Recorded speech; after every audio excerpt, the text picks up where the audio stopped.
Je t'emmène prendre un bain, je te promets un orange et un œuf dur et tu trouves le moyen de braire. Comme un âne. Toujours octant, je répondis, je ne veux pas aller en enfer. Elle leva les yeux au ciel et se tut, confondue par tant de niaiseries. Je crois n'avoir jamais mis les pieds dans un bain mort depuis mon enfance. Une vague appréhension et un sentiment de malaise m'ont toujours empêché d'en franchir la porte. À bien réfléchir, je n'aime pas les bains morts. La promiscuité, l'espèce d'impudeur et de laisser-aller que les gens se croient obligés d'affecter en de tels lieux m'en écarte. Même enfant, je sentais sur tout ce grouillement de corps humides, dans ce demi-jour inquiétant, une odeur de péché. Sentiment très vague, surtout à l'âge où je pouvais encore accompagner ma mère au bain. Mort, mais qui provoquait en moi un certain trouble. Dès notre arrivée, nous grimpâmes sur une vaste estrade couverte de nattes. Après avoir payé 75 centimes à la caissière, nous commençâmes notre déshabillage dans un tumulte de voix aiguës, un va-et-vient continu de femmes à moitié habillées, déballant de leurs énormes baluchons des cafetans et des mansourias, des chemises et des pantalons, des haïques à glands de soie d'une éblouissante blancheur. Toutes ces femmes parlaient fort, gesticulaient avec passion, poussaient des hurlements inexplicables et injustifiés.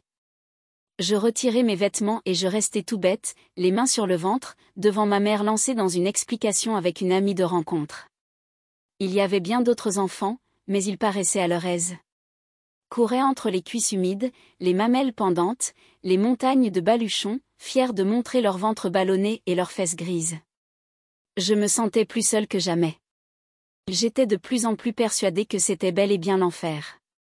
Dans les salles chaudes, l'atmosphère de vapeur, les personnages de cauchemar qui s'y agitaient, la température, finirent par m'anéantir. Je m'assis dans un coin, tremblant de fièvre et de peur. Je me demandais ce que pouvaient bien faire toutes ces femmes qui tournoyaient partout, couraient dans tous les sens, traînant de grands seaux de bois débordant d'eau bouillante qui m'éclaboussaient au passage. Ne venaient-elles donc pas pour se laver? Il y en avait bien une ou deux qui tiraient sur leurs cheveux, assises, les jambes allongées, protestant d'une voix haute, mais les autres ne semblaient même pas s'apercevoir de leur présence et continuaient leurs éternels voyages avec leurs éternels seaux de bois. Ma mère, prise dans le tourbillon, émergeait de temps en temps d'une masse de jambes et de bras, me lançait une recommandation ou une injure que je n'arrivais pas à saisir et disparaissait. Devant moi, dans un seau vide, il y avait un peigne en corne, un gobelet de cuivre bien astiqué, des oranges et des œufs durs. Je pris timidement une orange, je l'épluchai, je la suçai pendant longtemps, le regard vague.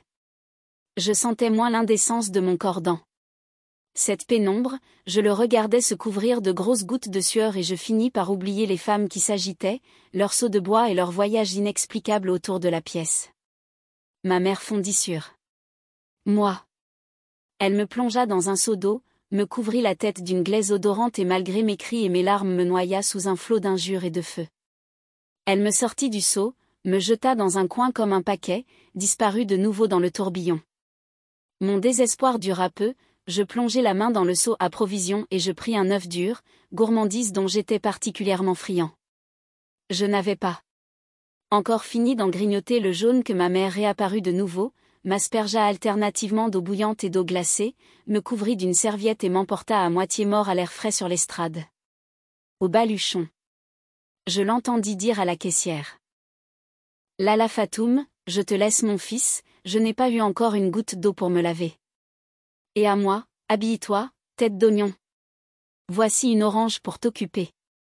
Je me trouvais seule, les mains croisées sur mon ventre en flammes, plus bête que jamais au milieu de toutes ces inconnues et de leurs fastueux baluchons. Je m'habillai. Ma mère vint un moment m'entourer. Étroitement la tête dans une serviette qu'elle me noua sous le menton, me munit de toutes sortes de recommandations et s'engouffra dans les salles chaudes par cette porte qui me faisait face et d'où s'échappe. Paix toutes sortes de rumeurs. J'attendis sur l'estrade jusqu'au soir. Ma mère finit par venir me rejoindre, l'air épuisé, se plaignant de violents maux de tête. Heureusement pour moi, ces séances de bain étaient assez rares. Ma mère ne voulait point s'embarrasser de l'enfant empoté et maladroit que j'étais. Pendant son absence, j'étais livré à mes timides fantaisies.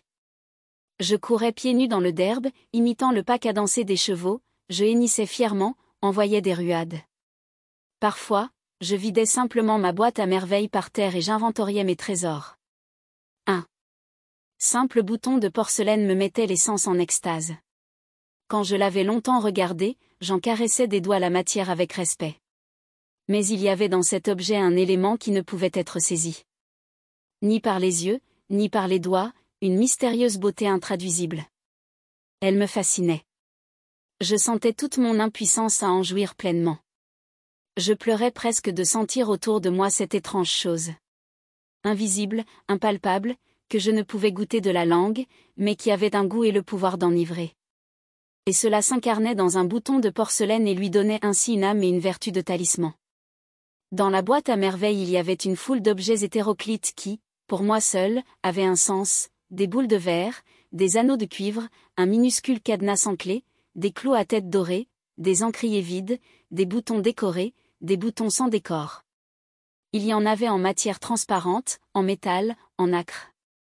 Chacun de ces objets me parlait son langage. C'étaient là mes seuls amis. Bien sûr, j'avais des relations dans le monde de la légende avec des princes très vaillants et des géants au cœur tendre, mais ils habitaient les recoins cachés de mon imagination.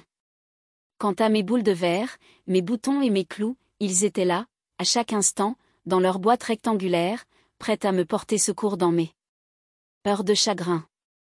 Le lendemain du bain, ma mère ne manquait pas de raconter la séance à toute la maison, avec des commentaires détaillés où abondaient les traits pittoresques et les anecdotes.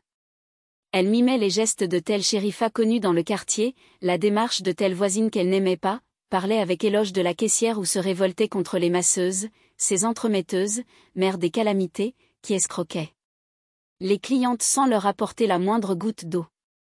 Le bain-mort était naturellement le lieu des potins et des commérages. On y faisait connaissance avec des femmes qui n'habitaient pas le quartier. On y allait autant pour se purifier que pour se tenir au courant de ce qui se faisait, de ce qui se disait. Il arrivait qu'une femme chantât un couplet et le couplet faisait ainsi son entrée dans le quartier. 2 ou 3 fois, ma mère assista à de vrais crépages de chignons. De telles scènes donnaient matière à des galas de comédie. Pendant une semaine, ma mère mimait devant les femmes de la maison, les amis de passage. Et les voisines la disputent et ses phases multiples. On avait droit à un prologue suivi de la présentation des personnages, chacun avec sa silhouette particulière, ses difformités physiques, les caractéristiques de sa voix, de ses gestes et de son regard. On voyait naître le drame, on le voyait se développer, atteindre son paroxysme et finir dans les embrassades ou dans les larmes. Ma mère remportait auprès des voisines un gros succès. Je n'aimais pas beaucoup ces sortes d'exhibitions. L'excès de gaieté de ma mère était pour moi lié à de fâcheuses conséquences. Le matin, débordante d'enthousiasme, elle ne manquait jamais, le soir, de trouver quelque motif de querelle ou de pleurs. Mon père rentrait toujours tard, il nous trouvait rarement de bonne humeur. Il subissait presque toujours le récit d'un événement que ma mère se plaisait à peindre avec les couleurs les plus sombres. Quelquefois un incident de mince importance prenait des proportions de catastrophe.